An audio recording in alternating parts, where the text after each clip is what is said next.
एक बार में समझ नहीं आएंगे, उनको बार बार श्रवण करो, बार बार उनको चिंतन करो, और कभी अपने प्रिया प्रियतम के सामने, अपने सेवा के ठाकुर जी के सामने बैठ करके पढ़ो, तब उसका अर्थ भाव समझ आवे।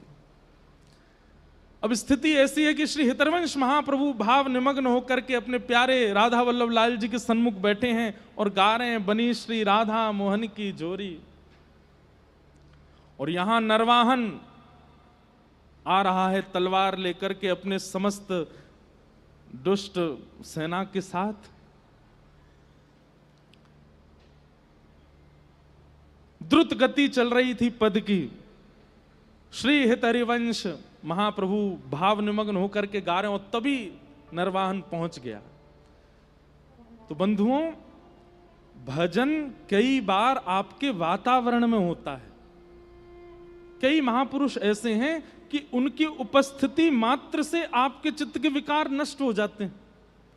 आपने कुछ किया नहीं, आपने कुछ श्रवण किया नहीं, आपने उनको प्रणाम किया नहीं, आपने ना भाव से उनको देखा, लेकिन उनकी उपस्थिति हुई और आप तकते रह गए, भूल गए सब। चित्त में जो विकार अथक प्रयास करनों से भी नष्ट नहीं हुआ, वो उनकी उपस्थिति से नष्ट हो गया। कभी कभी भजन आपके रूप पर, आपकी वाणी पर नहीं, आपके वातावरण में भी होता है।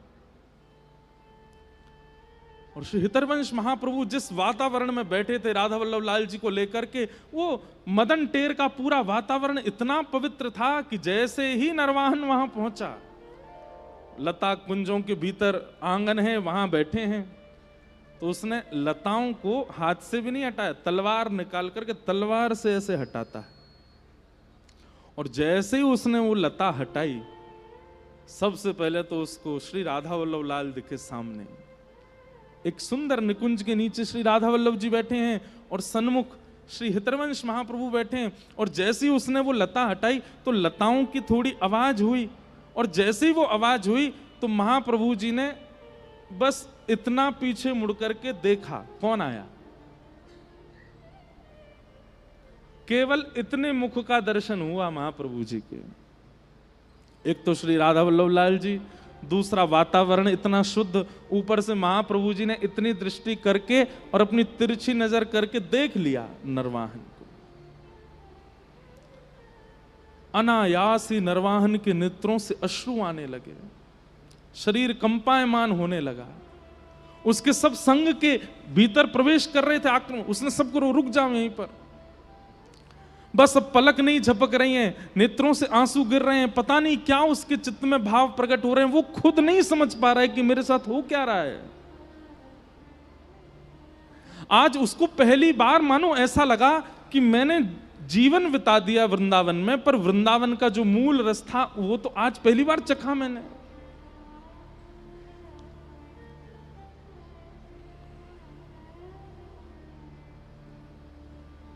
कहते हैं थोड़ी देर महाप्रभु जी को देखने के बाद, राधा वल्लभ जी को देखने के बाद नरवाहन वहां से भागा और तलवार कहीं गिरी है, उसके पास जो भी सामग्रियां डराने धमकानी सब कहीं कहीं गिरी हैं, और दौड़ करके गया है सीधे अपने भय गांव में किसी कुंज में जाकर के बैठ गया, और बस श्वास नहीं आ रही है, सब जगह वही दिखाई दे रहे हैं, श्री राधा वल्लभ, प्राण राधा वल्लभ, जीवन राधा वल्लभ, प्राण हरिवंश, जीवन हरिवंश, यही चल रहा है बस। सोचिए, कभी नाम जप नहीं किया बैठ करके आसन पर नरवाहन ने, कभी यमुना जल जी को उस प्रकार से शुद्ध भाव से आचमन नहीं किया नरवाहन ने, कभी संत जनों का भंडारा किया हो, आचार्य चरणों में प्रणाम किया हो, तीर्थ यात्राएं की हो, वृंदावन की परिक्रमा, कभी नहीं। श्रीधाम वृंदावन में जिसके लिए शास्त्र कहते हैं कि अन्य क्षेत्रे कृतम पापम पुण्य क्षेत्रे विनश्यति, पुण्य क्षेत्रे कृतम पापम वज्रलेपो भविष्यति। पुण्य क्षेत्र में पाप करने से तो पत्थर की, वृंदावन पुण्य क्षेत्र नहीं है, पुण्य क्षेत्र भी अपने पापों को नष्ट करने वृंदावन आते हैं। वहां रहकर के नरवाहन इतनी दुष्टता करता था, इसका मतलब आचरण शुद्ध नहीं था जीवन में, लेकिन केवल महाप्रभु जी की दृष्टि पड़ गई, बदल गया जीवन। सब उसके संगी साथी विशाल रूप था सबका, हाथ में तलवार, किसी के घुंघराले केस, बड़ी बड़ी डारियां, राक्षस जैसे दिखते सब जाकर के बोले सरकार साहब क्या हुआ? तो बस प्राण प्राण राधा वल्लभ, जीवन हरिवंश, प्राण राधा वल्लभ, जीवन हरिवंश, प्राण राधा वल्लभ, जीवन। और कहते कहते रोने लगता है और श्रीधाम वृंदावन में लेट करके नतमस्तक होकर के सिर रगड़ करके क्षमा मांगता है कि वृंदावन मुझे क्षमा कर देना, मैंने जीवन पर्यंत इतना दुराग्रह किया यहां रह करके।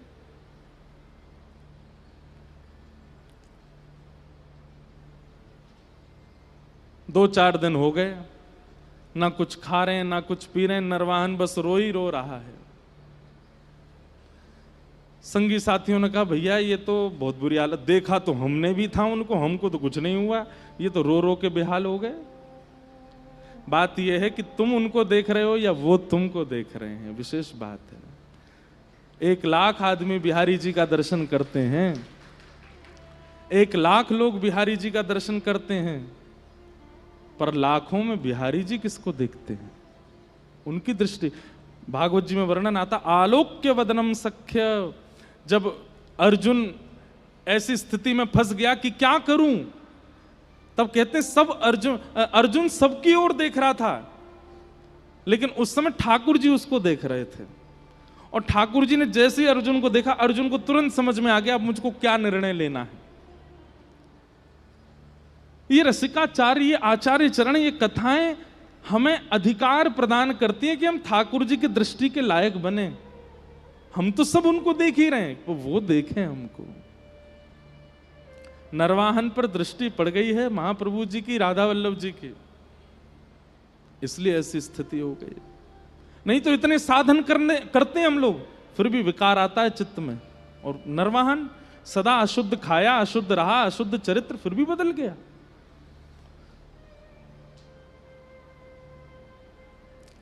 फिर एक बार एक जैन व्यापारी जा रहा था नाव में बैठ करके, उसको नरवाहन के लोगों ने लूट लिया, लूट करके जेल में डाल दिया। तब नरवाहन के यहाँ एक माता जी आती थी, उन्होंने उस जैन को रात्रि में कारागृह में देखा, तो वो जैन बोला कि मुझे यहाँ से कैसे भी निकालो, मैं छोटे छोटे बच्चे हैं, बालक हैं।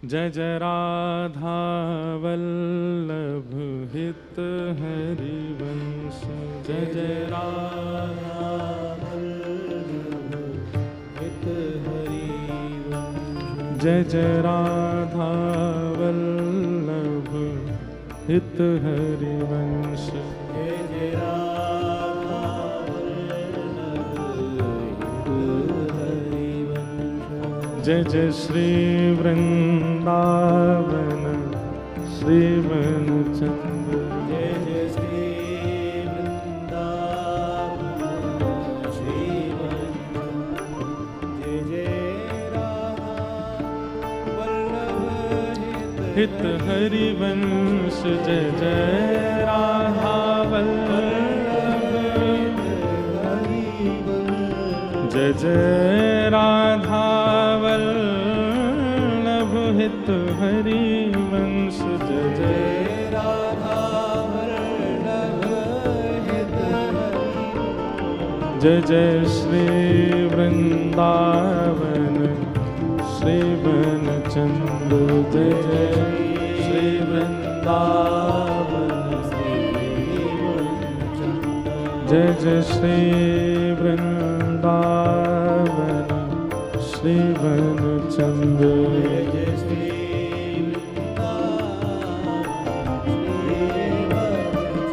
प्यारो राधा वल्लभ प्यारो हरिवंश, राधा वल्लभ प्यारो हरिवंश, प्यारो श्री वृंदावन श्री वनचंद, प्यारो श्री वृंदावन श्री वनचंद, जय जय राधा वल्लभ हित हरिवंश, जय जय राधा जय जय राधा वल्लभ हित हरिवंश, जय जय राधा वल्लभ हित हरिवंश।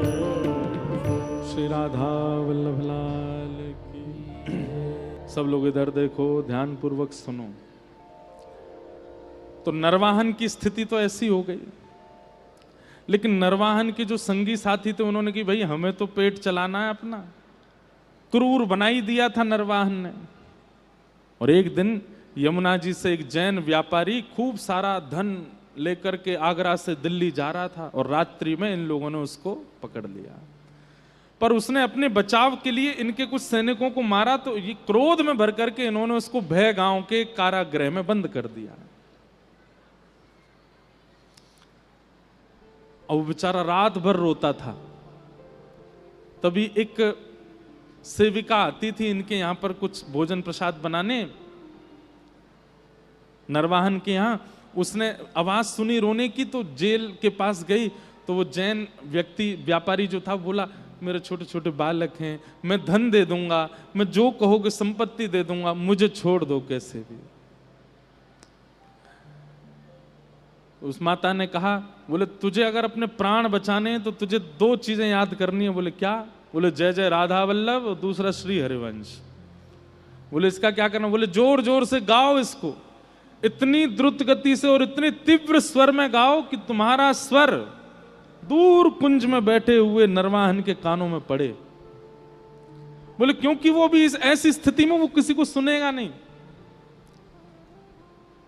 और बोले वो तुमको अगर मुक्त करने के लिए आए और पूछे कि ये नाम कहां से मिला, तो कह देना राधा वल्लभ हमारे इष्ट और श्री हरिवंश हमारे गुरु, इसी से ही तुम्हारे प्राण बच सकते हैं और कोई तरीका नहीं। वो जैन व्यापारी अपने सब व्यापारी बंधुओं के साथ जोर जोर से जय जय राधा वल्लभ श्री हरिवंश, जय जय राधा वल्लभ श्री हरिवंश, जय जय राधा वल्लभ श्री हरिवंश गाने लगा। ये स्वर जैसे ही नरवाहन के कान में पड़ा, मानो जैसे किसी प्यासे को जल पिला दिया हो। वो तो व्याकुल हो गया, कहां से आ रही है ये ध्वनि, कहां से आ रहा है ये स्वर। वो बड़ी आत्मग्लानि में रहता था। मतलब नरवाहन को ये लगता था कि मैं किस मुंह से जाऊं राधा वल्लभ जी के दर्शन करने और महाप्रभु जी के पास। लेकिन आज जब ये कीर्तन की ध्वनि सुनी तो मन में विचार करने लगा, मैं वहां तो नहीं जा सकता, पर पास में कोई कीर्तन चल रहा है, यहां तो बैठूं। और नरवाहन जैसे ही पास गया तो देखा कोई कीर्तन कहीं बैठने, वो उसके जेल में ही बैठ करके कुछ व्यापारी गा रहे थे। और उनसे जाकर के पूछा, भैया आप कौन हो और ये नाम आपको कहां से मिला, ये कैसे गा रहे हो आप? उन व्यापारियों ने कहा, ये राधा वल्लभ जी जो ये हमारे इष्ट हैं, और ये महाप्रभु हितरिवंश चंद्र जी हमारे गुरुदेव हैं। नरवाहन तो भावुक हो गया, तुरंत दरवाजा खोल दिया, उनको निकाला, चरणों में गिर गया। बोले कि आप बस महाप्रभु जी से, राधा वल्लभ जी से प्रार्थना कर दो, मुझ पर कृपा करें, मुझे प्रेम लक्षणा भक्ति प्रदान करें। मैं बहुत क्रूर है, मैंने बहुत पाप किए, मैं योग्य नहीं इस धरती पर रहने के। और वो जैन व्यापारी जो था, मुक्त होने के बाद सोचने लगा, भाई ये हैं कौन राधा वल्लभ जी और हरिवंश जी, जिनकी वजह से हमारी प्राण रक्षा, भाई देखें तो सही है कौन।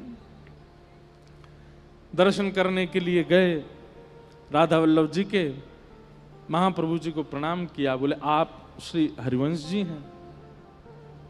सेवकों ने कहा यही है, बैठ जाओ।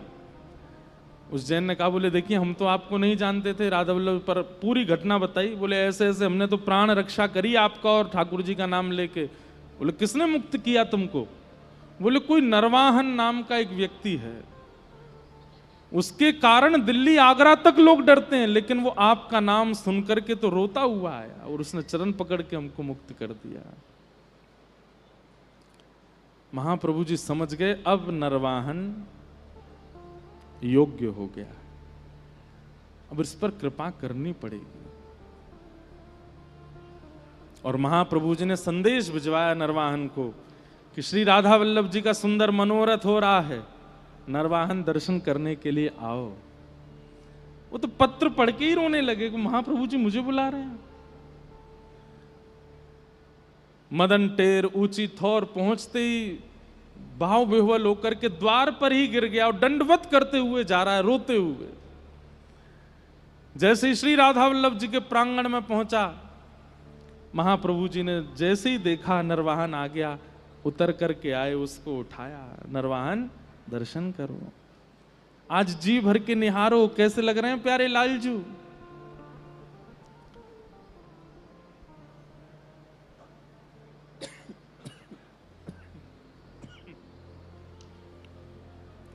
ऐसे भाव बंधुओं, देखिए, नाम जप का भी नाटक हो सकता है, तिलक का भी नाटक हो सकता है, नृत्य का भी नाटक हो सकता है, परिक्रमा का भी नाटक हो सकता है, कथा सुनाने का भी नाटक हो सकता है, सुनने का भी नाटक हो सकता है, लेकिन एकमात्र प्रेम विरह ऐसा है जिसका नाटक नहीं किया जा सकता। उसका कोई नाटक, और नाटक करेगा भी ना तो पता चल जाती है उसमें। अगर नाटक करे, अच्छा देखो, बाकी जगह नाटक हो तो पता नहीं चलते, लोग नाटक करके तिलक लगा लेते हैं, मन में भाव नहीं, तिलक लगा घूम रहे हैं, पता नहीं चलती कि वैष्णव है कि नहीं है। परिक्रमा कर रहे हैं, पता नहीं चलती वैष्णव है कि नहीं है। कथा सुन रहे हैं, पता नहीं चलती वैष्णव है कि नहीं है। कथा सुना रहे हैं, पर अगर प्रेम भक्ति में नाटक करके रोता है तो पता चल जाती है नाटक कर रहा है। भैया, महारास में ठाकुर जी को प्रकट ही रुदन ने किया है। रुरुदु स्वस्वरम राजन कृष्ण दर्शन लालसा।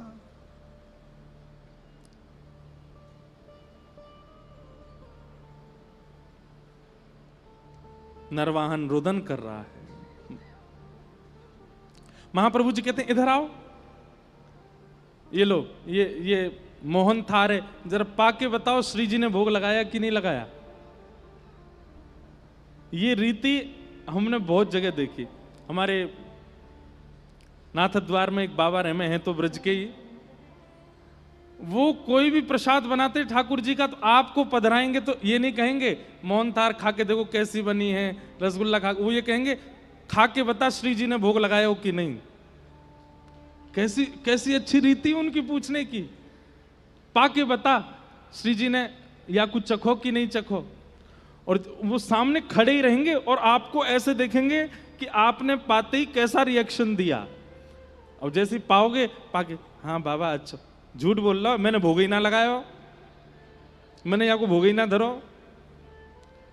ऐसे हैं महापुरुष, वो तुरंत आपके मुख में पधरा के पूछ लेते हैं, बता श्री जी ने भोग लगाया। एक बार मैं गया तो अभी नाथ द्वार में उत्सव था, तो मुझे बोले लाला देख रसमलाई बनाइए ने, पाके बताइयो श्री जी ने भोग लगाया हो कि नहीं। तो मैं जैसे ही पाया, अनायास ही नेत्र बंद हो गए। और उसमें कुछ ऐसी वस्तु, अब भैया वस्तु तो कुछ भी हो, श्री जी की प्रसादी थी। सांस खूब तेज तेज चलने लगी और नेत्र जब खोले तो आंखें मेरी लाल। मैंने कहा बाबा ये तो कुछ अद्भुत ही है। बाबा रोने लगे, बोले श्री जी ने भोग लगा दियो या को, श्री जी ने अंगीकार कर लियो। ऐसे महापुरुष। हितरवंश महाप्रभु जी नरवाहन को बैठा के करें, पाके बताइयो श्री जी ने अंगीकार कियो कि नहीं। और ज्यों ज्यों प्रसाद पावे त्यों त्यों आंसुओं की धार बहती जाए नरवाहन के। महाप्रभु जी बोले अब तुम वैष्णव हो गए हो, अब तुम हरिवंशी बनने लायक हो गए, आओ बैठो। और श्री राधा वल्लभ जी के सामने कंठी पहना दी और नाम दे करके नरवाहन को अंगीकार कर लिया, स्वीकार कर लिया। और जैसे ही स्वीकार किया, महाप्रभु जी ने तुरंत श्री राधा वल्लभ जी की ओर देखा, तो ऐसे कहीं कोने में बैठे थे, वहां दीक्षा दे रहे थे।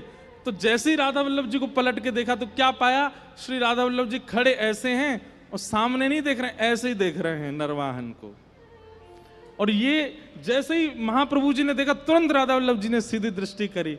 महाप्रभु जी के नेत्र सजो, बोले अरे मैं क्या अंगीकार करूंगा, मैं कहां स्वीकार करूंगा, तो राधा वल्लभ जी ने स्वीकार किया है।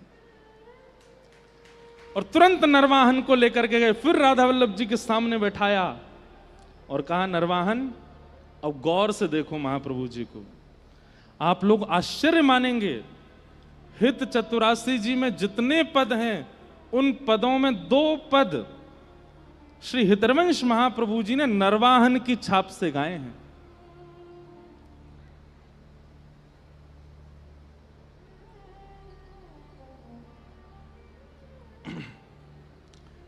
नरवाहन क्या देख रहा है पता है?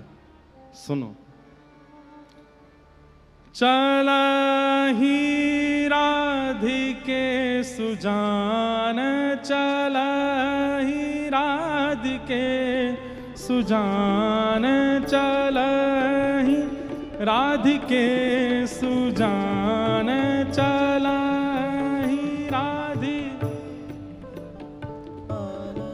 चलहि राधिके सुजान, चलहि राधिके सुजान, तेरे हित सुख निधान, तेरे सुख निधान, रास रचो श्याम तट, रास रचो श्याम तट, कालिंदी नंदिनी, कालिंदी नंदिनी,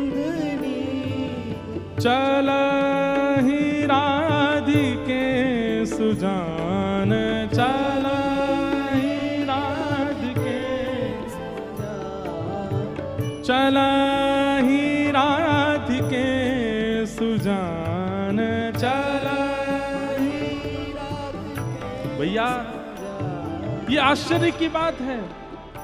क्यों? श्रीमद् भागवत में श्री शुकाचार्य जी महाराज परीक्षित को रास में प्रवेश कराने से पहले 5 बार रोक रहे हैं, क्योंकि श्री महारास ऐसी एक भूमिका है जिसमें सबका प्रवेश नहीं हो सकता। स्वयं महादेव भी आते हैं तो गोपी बन करके आते हैं, लेकिन यहां पर अत्यंत क्रूर, अत्यंत दुष्ट नरवाहन को 3 दिन के भीतर श्री हितरवंश महाप्रभु ने महाराज का दर्शन करा दिया मदन टेर में। और नरवाहन गा रहा है, चलहि राधिके सुजान, चलहि राधिके सुजान, तेरे हित सुख निधान, तेरे हित सुख निधान, रास रचो श्याम तट, रास रचो श्याम तट, कालिंद नंदिनी, कालिंद नंदिनी, हे चलहि राधिके सुजान, चलहि राधिके सुजान, निर्तत जुवति समूह, निर्तत जुव समूह, राग रंग अति कुतूह, राग रंग अति कुतूह, बाजत रस मूल मुरली, बाजत रस मूल मुरली, बाजत रस मूल मुरली, बाजत रस मूल मुरली, हे आनंद नंदिनी, आनंद नंदिनी, हे चलहि राधिके सुजान, चलहि राधिके सुजान, वंशीवट निकट जहाँ, वंशीवट निकट जहाँ, परम रमणी भूमि ताहाँ, परम रमणी भूमि ताहाँ, सकल सुखद मलाया, सकल सुखद मलाया, हे वायुमंदिनी, हे वायुमंदिनी,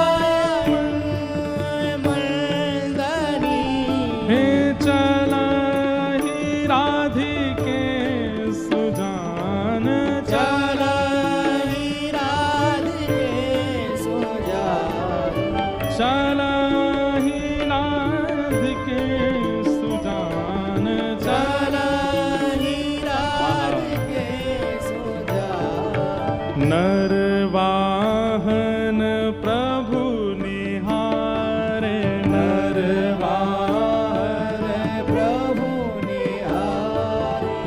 मुझे तो बार बार सोच करके ये आश्चर्य लगता है, ये वही नरवाहन है जो जहाजों को लूट लेता है, ये वही नरवाहन है जिसकी वजह से गांव का नाम भय गांव पड़ गया, ये वही नरवाहन है जिसकी वजह से लोग बाग संध्या होने से पहले वृंदावन छोड़ के चले जाते हैं।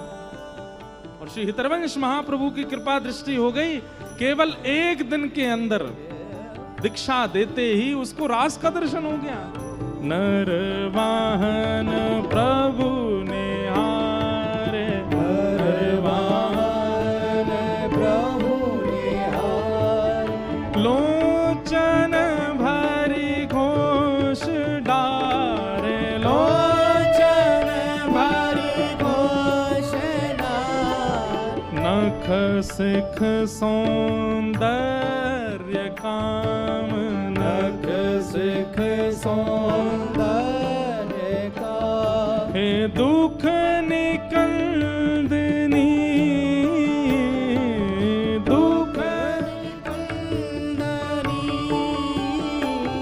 हे चलहि राधिके सुजान चलहि राधिके सुजान तेरे हित सुख निधान तेरे हित सुख निधान हे चलहि राधिके सुजान चलहि राधिके सुजान तेरे हित सुख निधान तेरे हित सुख निधान हे रास रचो श्याम तट रास रचो श्याम तट कालिंद नंदनी कालिंद नंदनी तेद के तेद के तेद के तेद के तेद के तेद के चलहि राधिके सुजान चलहि राधिके सुजान हे चलहि राधिके सुजान चलहि राधिके सुजान हाँ चलहि राधिके सुजान चलहि राधिके श्री राधा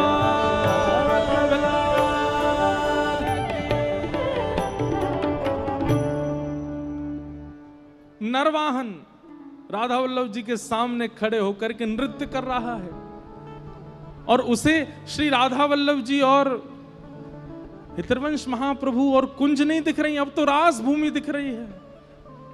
ऐसा वृंदावन उसने अपने पूरे जीवन में नहीं देखा जैसा उसको दिख रहा है। महाप्रभु जी की कृपा दृष्टि से नरवाहन बिना साधन के भगवत सन्मुख हो गया। बोलो श्री राधा वल्लभ लाल। तो हम आप तो फिर भी बहुत साधन करते हैं, लेकिन भैया एक बात हमारी बहुत ध्यान से सुनो, हरिजन सन्मुख होना बहुत आवश्यक है।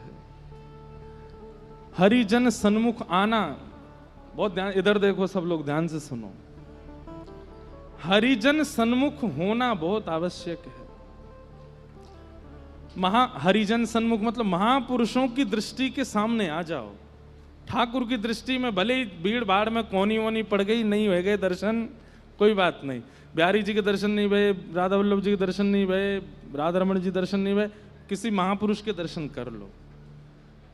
हरि रीझें तो वैकुंठ दिलावें, पर हरिजन रीझें तो हरि ही दिलावें। हरि रीझेंगे तो ज्यादा से ज्यादा वैकुंठ दे देंगे, लेकिन हरिजन रीझ जाएंगे तो हरि को ही दे देंगे।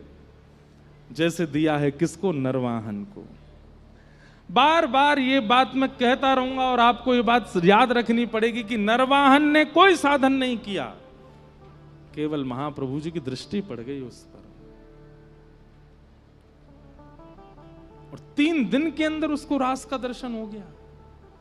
और नरवाहन सबसे बड़ा साधक हुआ वृंदावन में उस समय का। ऐसे महाप्रभु जी ने उस पर कृपा की। ऐसे ही महाप्रभु जी के एक परम मित्र हुए, उनका नाम था नाहरमल जी। क्या नाम था? नाहरमल। ये नाहरमल जी देवबंद में ही रहते थे, लेकिन श्री हितरवंश महाप्रभु जी के जाने के बाद ये बड़े बेचैन हो गए। इन्होंने कहा कि भाई हमारे प्राण हरिवंश जी अब नहीं है जब यहाँ पे, तो हम कैसे रहें, हम भी जाएंगे वृंदावन। विचार कीजिए, घर परिवार संपत्ति सब छोड़ करके वृंदावन आ गए, सबको हाथ जोड़ दिए। घर परिवार के लोगों ने खूब रोका, नहीं रुके, बोले अब अगर मुझे रोका तो मेरे प्राण चले जाएंगे, मेरे प्राण निकल जाएंगे, मैं रह नहीं पाऊंगा, मुझे जाना है वृंदावन। और श्री नाहरमल जी वृंदावन आ गए। वृंदावन आते श्री राधा वल्लभ लाल जी का दर्शन किया, महाप्रसाद पाया। अच्छा, एक बात आपको हम बोल दें, थोड़ा ध्यान से सुनिएगा। हम पहले दिन से चर्चाएं सुनते आ रहे हैं। पहले दिन श्री चैतन्य महाप्रभु की चर्चा सुन रहे थे, फिर उसके बाद हम लोग अब हितरवंश महाप्रभु की चर्चा सुन रहे हैं। कल से स्वामी श्री हरदास जी की चर्चा सुनेंगे। इन चर्चाओं में कई लोगों के मन में ये संशय आ सकता है, बोले ठाकुर जी के दर्शन से ऐसा कुछ प्रभाव नहीं हो रहा, महापुरुषों के दर्शन से वो हिल रहे हैं, उनके नेत्रों से आंसू आ रहे हैं, कंपायमान हो रहा है। बोले कहीं ना कहीं आप आचार्यों के दर्शन को इतना प्रधान क्यों बता रहे हो? भैया एक बात ध्यान से सुनना, अटपटी नहीं लगेगी बात, और लग रही है तो गलत है। ठाकुर जी जो है ना, वो अचल ठाकुर जी हैं, और आचार्य जो हैं वो सचल ठाकुर जी हैं, वो चलते फिरते ठाकुर जी। श्री बिहारी जी तो अचल निकुंज में विराजमान है, पर स्वामी श्री हरदास जी तो चलते फिरते बिहारी जी हैं, इसलिए उनकी उपस्थिति परिणाम कर देती है जीवात्मा पर। ये महापुरुष विराजमान है, ये महापुरुष विराजमान है, ये सब संत जन जो विराजमान है, ये चलते फिरते ठाकुर जी हैं, ये चलते फिरते लाल जी हैं। हमारे श्री हरिराम व्यास जी का एक पद है, और व्यास जी की चर्चा आवेगी तो सुनाएंगे। व्यास जी कहते हैं कि भैया कोई भी व्यक्ति से मिलो, वो तो कहते हैं किसी भी वैष्णव से मिलो, उसमें दोष मत देखो। हम कह रहे हैं भैया वो लालची आदमी भले ही वृंदावन में रहता है, लेकिन इतना लालची, उसमें लालच नहीं देखें। बोले नहीं नहीं नहीं, लालची मत देखो। तो बोले क्या देखो? उसमें वामन भगवान देखो।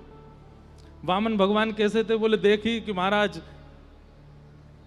बलि ने तीनों लोक ले लिए, सो तीनों लोक उससे हरण करने के लिए वामन बन के पहुंच गए, और संकल्प लेते ही विशाल होकर के तीनों लोग नाप ले लिए। किसी में लालच का अगर गुण दिख रहा है और वो वैष्णव है, तिलक लगा रखा, उसमें वामन यहाँ में वामन भगवान की बड़ी कृपा है। यहाँ पे कोई वैष्णव तिलक धारण करता है, एकादशी नियम करता है, कंठी पहनता, क्रोध ही बहुत है, ओहो परशुराम जी कृपा बहुत है यहाँ पे, उसमें परशुराम जी बैठे हैं। कोई वैष्णव तिलक धारण करता है लेकिन बड़ा चंचल, बहुत उद्यमी है, हमारी तरह खूब उधम मचाता है। यूं समझ जाओ यहाँ में ठाकुर जी बैठे हैं भैया, भीतर चंचल लाला हैं, वही आते उधम मचवाते रहे। और कोई तिलक लगाता है पर बिल्कुल धीर गंभीर शांत, मंद मुस्कान है बस मुख पर, ना कोई ज्यादा प्रतिक्रिया, ना कोई अपमान कर जाए तो बुरा नहीं लगता, सम्मान कर जाए तो कोई ज्यादा खुशी नहीं। राम जी की कृपा, बिल्कुल देखो, बिल्कुल भोले भाले राम जी हैं ये तो। हरिराम व्यास जी कहते हैं किसी भी वैष्णव को देखो, उसमें उस गुण को किसी ना किसी ठाकुर जी के अवतार से जोड़ करके उसका दर्शन करो, उसमें दोष मत देखो, फिर आपको दोष दिखेगा ही नहीं। दोष कब तक दिख रहा है? तब जब तक आपने उसको मानव मान लिया। कोई बहुत खाता है, पूरे दिन खा तो ही रहे महाराज, भोजन ही कर तो जा रहा हो, जब देखो या भूख ही लगी आवे, इतनी टेंशन में है कि कल एकादशी है, कितना खा लें आज, कितना खा लें आज, कितना खा लें, भल ले पेट में। और उसको देख करके सामान्य भाई देख, तू वैष्णव काय को तने तिलक ले रखा, काय को कंठी पहनने की, उतार दे सबन ने, तेरे को एकादशी भार लग रही है? नहीं, ऐसे दोष नहीं। देखो जगन्नाथ जी बैठे हैं यहाँ में, जगन्नाथ जी हैं यहाँ के भीतर, जगन्नाथ जी बैठ करके पब्बा रहे हैं, तो एकादशी पे वो धैर्य नहीं धर पा रहा है। हरिराम व्यास जी के इस सूत्र को यदि अपना लिया जाए तो किसी में दोष दिखेगा? कभी नहीं दिख सकता। भैया ये आचार्यों को ऐसे जुगल किशोर नहीं मिल गए, ऐसे राधा, इनके गुण देखो और उन गुणों से सीखो। इसलिए यहां आचार्यों के दर्शन की महिमा बताई जा रही है, क्योंकि आचार्य चरण चलते फिरते ठाकुर जी हैं, चलते फिरते प्रभु।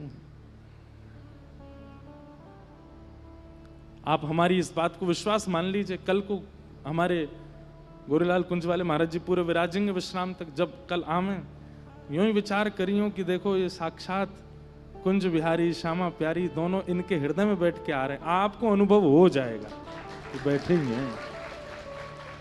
यहाँ जो महापुरुष पधारते हैं, देखो हमारे सब संत जन पधारे हैं, सबके भीतर कुछ ना कुछ भाव दिख रहे हैं। नंदू भैया ऐसे लग रहे हैं खाटू श्याम बाबा ही बैठे हैं का। हमारे चित्र विचित्र बाबा, इन दोनों उनको देखो तो ऐसा लगे कि हमारे श्री स्वामी श्री हरदास जी के परंपरा के दो और निकुंज की दो सहचरी हैं। हाँ, एक चित्रा सखी हैं, एक विचित्रा सखी हैं, दोनों सखी हैं। सब में वैष्णव दृष्टि रखो।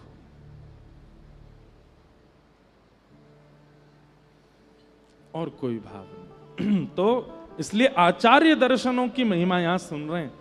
भगवत दर्शन की महिमा तो भागवत जी में हम सुनाते हैं, पर मूल बात तो यही है भैया, आचार्य दर्शन। तो नाहरमल जी अपना सब छोड़ छाड़ करके आ गए, किनके लिए?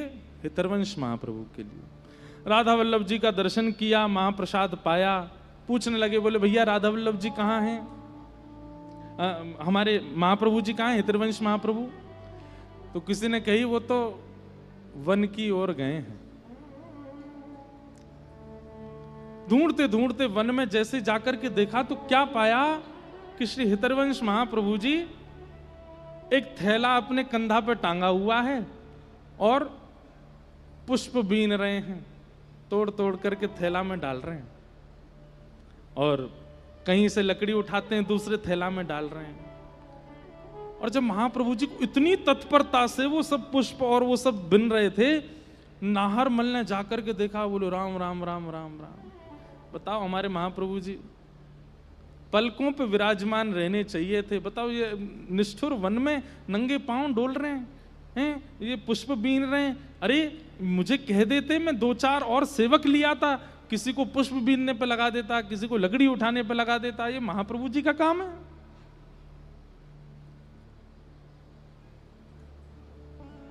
नाहरमल सामने गया हाथ जोड़ करके, महाप्रभु जी, अरे अरे नाहरमल तू आयो भैया, कब आयो? देव बनते, बोले आपके दर्शन के बिना रह नहीं पाया, सब छोड़ छाड़ के आ गया।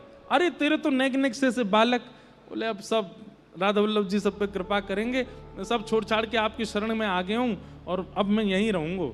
अरे भैया बहुत बढ़िया कियो तेने, तू वृंदावन आ गयो, मुंह को बड़ा सुख मिलो तो देख करके। लेकिन नाहरमल बोलो मुझे सुख नहीं मिला आपको देख के। ऐसे काय को बोले भैया?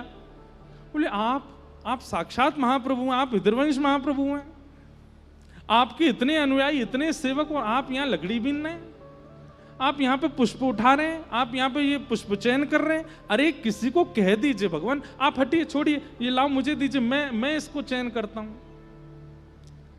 महाप्रभु जी बोले क्यों, तेने ऐसी क्यों सोची? अरे ये सेवा कोई आपके लायक है? ये सुनते ही महाप्रभु जी के नेत्र ताम्र वर्ण हो गए, लाल पड़ गए, और चिल्ला करके बोले, अरे नाहरमल, तू श्री जी की सेवा में ऊंच नीच करे हैं? जो श्रृंगार करे, जो आरती करे वही प्रधान है, और जो बेचारों लकड़ी बीने और जो पुष्प चयन करके जाए बाकी कोई योग्यता नहीं है। अरे तेने कैसे सोच ले कि ये सेवा छोटी है, ये सेवा ओछी है, वही सेवा बड़ी है जो भीतर गर्भगृह में होवे? तेने कैसे विचार कियो या काम को?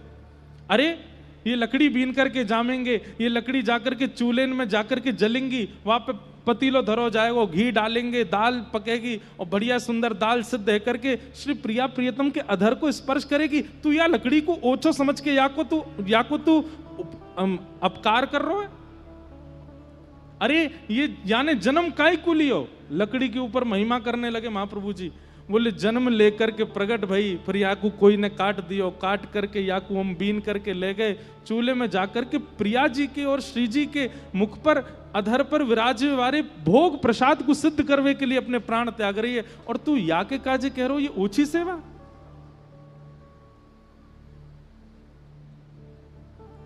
महाप्रभु जी इतने क्रोध में भर गए, नाहरमल क्षमा कर दो। बोले क्षमा नहीं, अब तो तुमको दंड मिलेगा। हमारे श्री वल्लभाचार्य जी के चरित्र में आता है कि एक बार महाप्रभु वल्लभाचार्य जी विराजमान थे और 3 लोग रोते रोते आए। तो महाप्रभु जी बोले भैया तुम रो क्यों रहे हो? तो तीनों बोले हमको सेवा से दूर मत करो। महाप्रभु जी बोले कौन दूर कर रहा है तुमको? बोले नहीं बस हमको सेवा से दूर मत करो। अरे भैया बताओ तो, अपना परिचय तो दो, कौन हो तुम? उन 3 लोगों से मिलने के बाद महाप्रभु जी ने 3 दिन तक प्रसाद नहीं पाया। सब अर्चकों ने प्रार्थना की, बोले भगवान आप राजभोग नहीं पाते, ब्यारू नहीं करते, क्या बात है? श्रीमद वल्लभाचार्य जी महाराज बोले 3 लोग रोते रोते आए थे परसों मेरे पास और बोले मुझे सेवा से दूर मत करो। पता है वो तीनों कौन थे? श्री जी के लिए भात निर्माण हुआ होगा रसोई घर में, और उस समय भात के माण को धो करके जो भात का जल अलग किया उसमें 3 तिनके भात के चले गए नाली में। वही रूप धारण करके आए और हाथ जोड़ के बोले हमको सेवा से दूर मत करो, हमको सेवा से विलग मत करो। ठाकुर जी की सेवा में एक सामान्य वस्तु भी आ जाती है ना, तो वह भी किसी पुण्य के कारण आई है। हमारे ब्रज में एक पद गाते हैं, सुनाएं? आज विलंब तो होगा लेकिन सुनो आज। हरे हम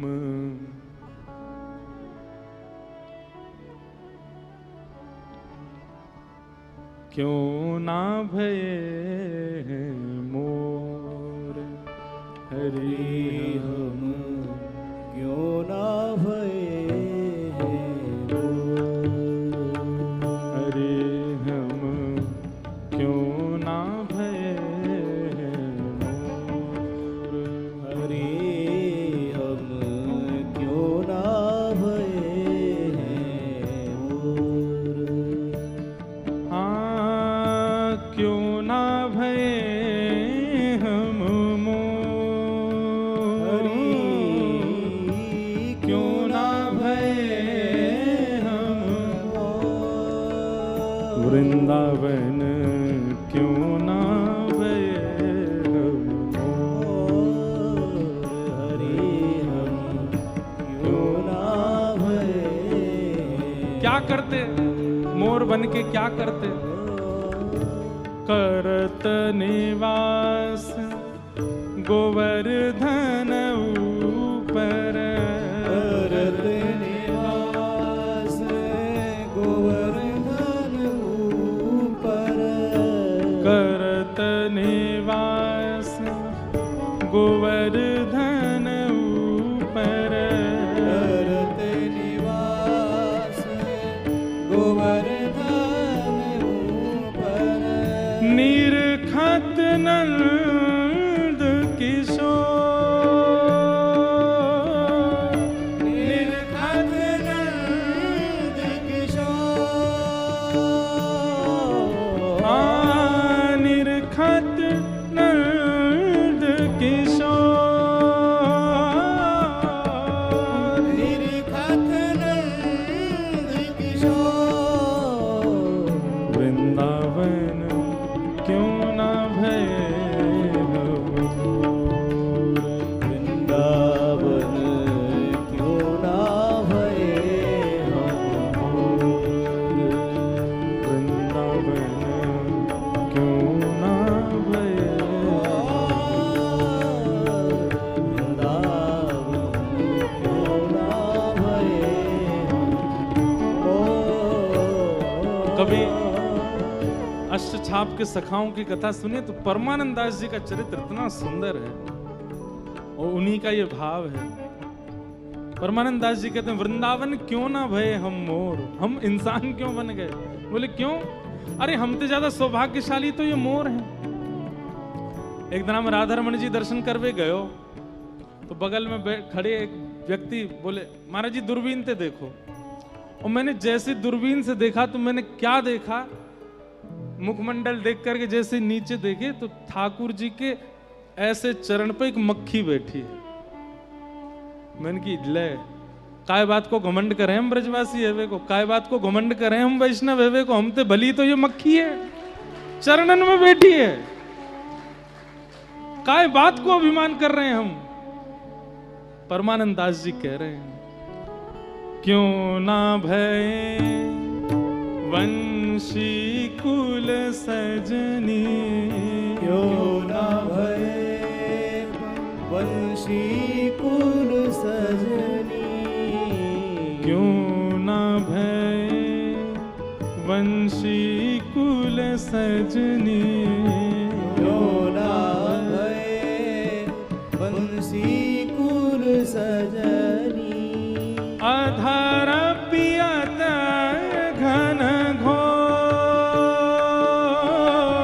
अधर पियत घन घोर,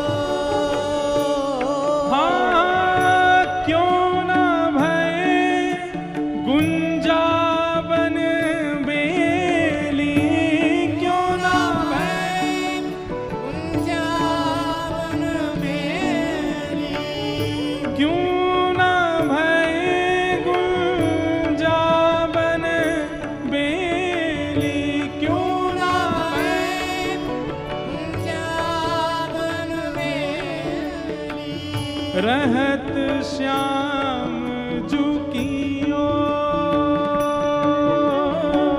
रहत श्याम झुकियो, वृंदावन क्यों ना भय वृंदावन क्यों ना भय हमोर, वृंदावन क्यों ना भय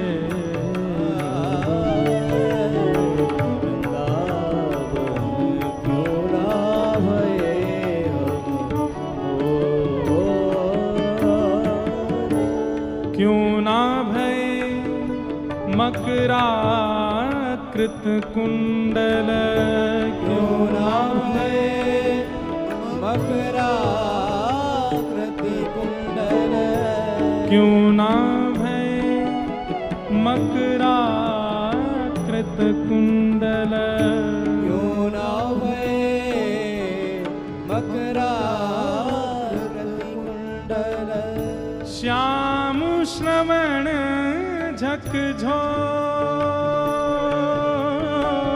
श्याम श्रवण झकझो, अरे इंसान बन के अभिमान कर रहे हैं, अपने आप को सोच रहे हैं कि हम गा सकें, हम बोल सकें, हम चल सकें, हम बैठ सकें, हम परिक्रमा कर सकें। अरे हमसे ज्यादा सौभाग्यशाली तो वो मकराकृत कुंडल है जो कानन पे बैठे हैं, और जब जब त्रिभंग लली श्याम मटक मटक के चलते होंगे तो ये कभी अधर को स्पर्श करते होंगे, कभी कानन को स्पर्श करते होंगे, कभी ग्रीवा के पास पहुंच जाते होंगे। ठाकुर जी कभी कभी इनको ऐसे पकड़ करके ऊपर कर देते होंगे, कभी नीचे। अरे कितनों सुख मिलता होगा। परमानंद दास को ठाकुर, परमानंद दास को ठाकुर, परमानंद दास को ठाकुर,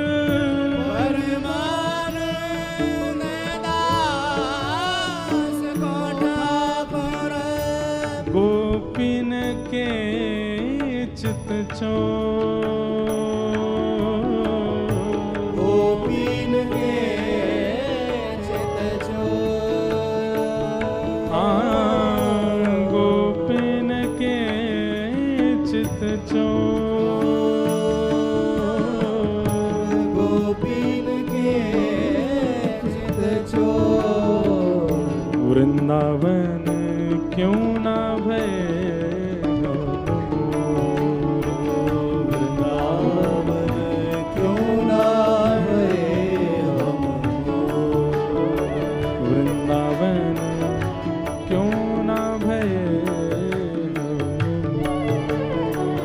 वृंदावन क्यों ना भय हमोर।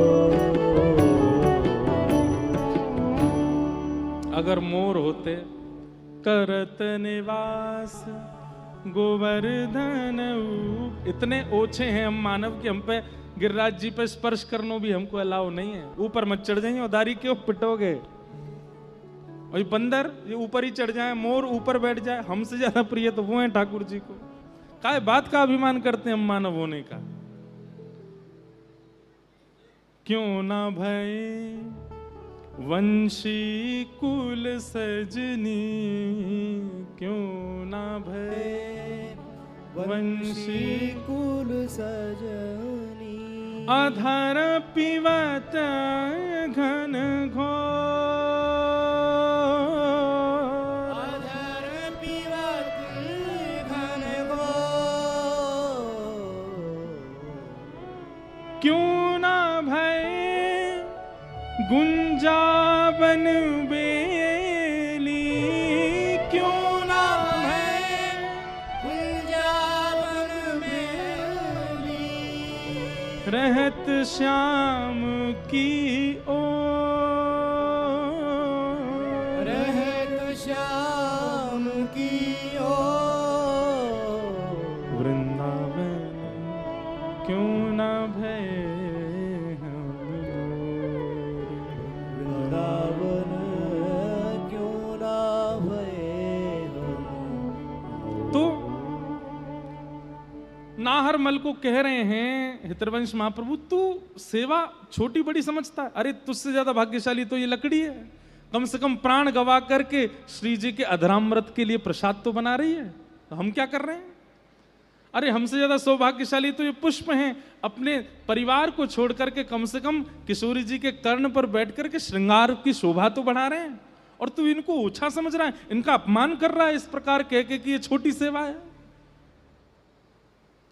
महाप्रभु जी ने दंड दे दिया। बोले क्या दंड? बोले जब तक तू जीवित है तेरा मुख नहीं देखूंगा। और सोचो, जो अपना घर खानदान बच्चे सब छोड़ के आ गया महाप्रभु जी के लिए, आते ही वृंदावन में दंड मिल गया उसको।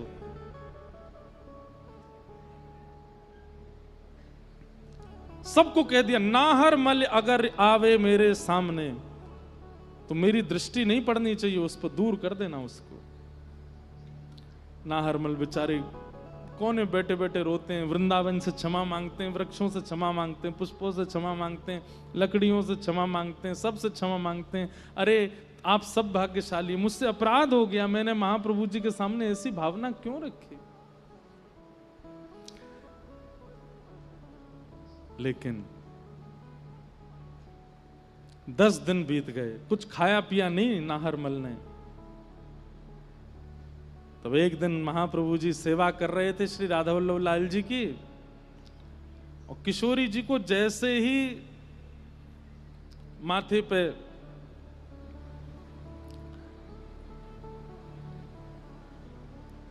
पुष्प धारण करामे, चुनरी धारण करामे, तो कभी तो चुनरी नीचे उतर जाए, कभी पुष्प नीचे गिर जाए, कभी माला उतर के गिर जाए, कभी नतबेसर गिर जाए। और जब इतने अथक बार करने पर भी गिरने लगे तो महाप्रभु जी समझ गए कि श्री जी प्रसन्न नहीं है। हाथ जोड़ करके श्री जी से कहा, हे श्यामा जी, कोई अपराध बनो मोते। किशोरी जी प्रकट हो गई, और जैसे प्रकट हुई नेत्रों में अश्रु, और बोली इतनी कठोरता अच्छी नहीं महाप्रभु जी। नाहरमल ने अपराध कियो, जाने पर वो अबोध है, आप उसको क्षमा कर दो। महाप्रभु जी बोले अरे क्षमा कर दूं? मैं तो आपसे भी यही कहूंगा, आप भी गुस्सा करो उस पर। उसने आपकी सेवा को ओछा कैसे माना? और श्री जी क्षमा करियो, आपको स्वभाव तो बड़ो निर्मल है, सहज स्वभाव पर नवल किशोरी जी को ने कहूं न रिस कहूं भूले हूं न होत सखी, ने कहूं न रिस कहूं भूले हूं न होत सखी, रहत प्रसन्न सदा ये मुख हासी है, रहत प्रसन्न सदा ये मुख हासी है। ऐसी सुकुमारी प्यारी लाल जू की प्राण प्यारी, ऐसी सुकुमारी प्यारी लाल जू की प्राण प्यारी। कैसी हैं हमारी किशोरी जी? प्रकट होकर के श्री हितरवंश जी से कह रही हैं कि आप उसको क्षमा कर दो, इतना क्रोध अच्छा नहीं। महाप्रभु जी बोले, श्री जी देखो, मेरे अंतरंग भाव को आप समझो, अगर मैं गुस्सा नहीं करूंगा तो ये बाकी सब भी आपकी सेवा को ऊपर नीचे करेंगे, कोई सेवा बड़ी कोई सेवा छोटी ऐसा मानेंगे, या हमारी ये मेरो करना आवश्यक है। श्री जी बोली, अब है गयो, अब जाओ, और जाकर के नाहर मल को स्वीकार करो, ये मेरी आज्ञा है, मेरी प्रसन्नता के लिए करो। महाप्रभु जी बोले, अब जाकू आप स्वीकार कर ले, वाकू कौन छोड़ सके हैं। जहाँ पे आपने दृष्टि डाल ली। वास्तव में बंधु एक बात बताएं आपको, अंतरंग बात, क्रोधापि देवेन वरेण तुल्यम, हमारे शास्त्र कहते हैं कि बड़ों का क्रोध वरदान के समान। वास्तव में नाहर मल के इस त्याग को देख करके महाप्रभु जी चाहते हैं इसको मैं नहीं, प्रिया जी स्वीकार करें, यहाँ पे प्रिया जी कृपा करें, या कुछ श्री जी स्वीकार करें। इसलिए ये पूरा नाटक किया महाप्रभु जी ने, क्रोध करने का, ना देखने का, 10 दिन तक उसको दृष्टि से दूर, क्योंकि वे चाह रहे हैं। सब आकर के महाप्रभु जी से कहते हैं, ऐसे मत करो ना, नाहरमल सब छोड़ो, तो भी देखना बंद कर दूंगा अगर तू बाकी सिफारिश लेके आवेगो तो।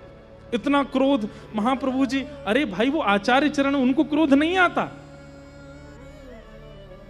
ये तो गुरुजनों के तरीके होते हैं ठाकुर जी से, ठाकुर जी स्वीकार करवाने के, ठाकुर जी स्वीकार करें वाकु। कईयों ने आकर के महाप्रभु जी से कहा, नाहरमल की इतनी गलती नहीं है, आप क्षमा कर दो, हम समझा देंगे, आज से नहीं करेगा। बोले रुक जा, तेरे लिए भी यही नियम बनाऊंगा, तो को भी नहीं देखूंगा मैं। अरे नहीं नहीं नहीं नहीं नहीं, आप रहो, गुस्सा ही रहो। महाप्रभु जी प्रतीक्षा कर रहे हैं, जादिन श्री जी कहेंगी स्वीकार करो, मतलब श्री जी मां को अंगीकार करेंगी तब मुंह को सुख मिले। मैं चाहूं कि नाहरमल के या त्याग को फल ये मिले कि मैं नहीं, श्री जी स्वीकार करें। और आज जब श्री जी ने स्वीकार किया है, वाक्य बाद भी महाप्रभु जी बार बार कह रहे हैं, नहीं श्री जी मैं नहीं करूं, नहीं नहीं, श्री जी प्रकट है, कहीं हाथ पकड़ लियो। बोले आप यदि मुकु को मानो तो जाओ, नाहरमल को स्वीकार करो। और ये सुनते ही तो महाप्रभु जी दौड़े नाहरमल के पास। नाहरमल ने जैसे ही देखा महाप्रभु जी आ रहे हैं तो छुप गया, क्योंकि नियम है कि मैं दिखूं ना। महाप्रभु जी जा, अरे नाहरमल कहाँ है? बोले जय जय मैं सामने नहीं आऊंगा, आपको नियम टूट जाएगा, मैं दिखूंगा नहीं, आपने कही है मृत्यु पर्यंत मैं आपके सामने नहीं आऊंगा। मैं, अरे नहीं नहीं तू कहाँ है भैया, जल्दी आ मेरे पास। और ढूंढ करके नाहरमल को अपने हृदय से लगाया। जय जय ऐसे मत करो, आपने नियम लियो। बोले मैं नियम, मेरो नियम चलेगा? अरे तुको तो श्री जी ने स्वीकार किया, तुको तो लाडली जी ने स्वीकार किया, चल। और लेकर के नाहरमल को श्री राधा वल्लभ जी के सम्मुख। आचार्य चरणों की कैसी लीला है। एक सरस माधुरी जी का पद है क्योंकि हम सरस माधुरी जी को, सरस निकुंज को भक्तमाल की हमारा गुरु स्थान है, वहीं से हमने भक्त चरित्र कहने शुरू किए। तो वहां के आचार्य चरण एक बहुत सुंदर पद गाते हैं, परम दयाल स्वामिनी मोरी, परम दयाल स्वामिनी मोरी। श्री वृषभानु भवन कुलभूषण, श्री वृषभानु भवन कुलभूषण। कीरति कुंवरे शरण में तोरी, कीरति कुंवर शरण में तोरी। अहो लढ़ेती दया दृष्टि कर, अहो लढ़ेती दया दृष्टि कर। नेक चितो करुणा की कोरी, नेक चितो करुणा की कोरी। सब लोग गाओ। परम दयाल स्वामिनी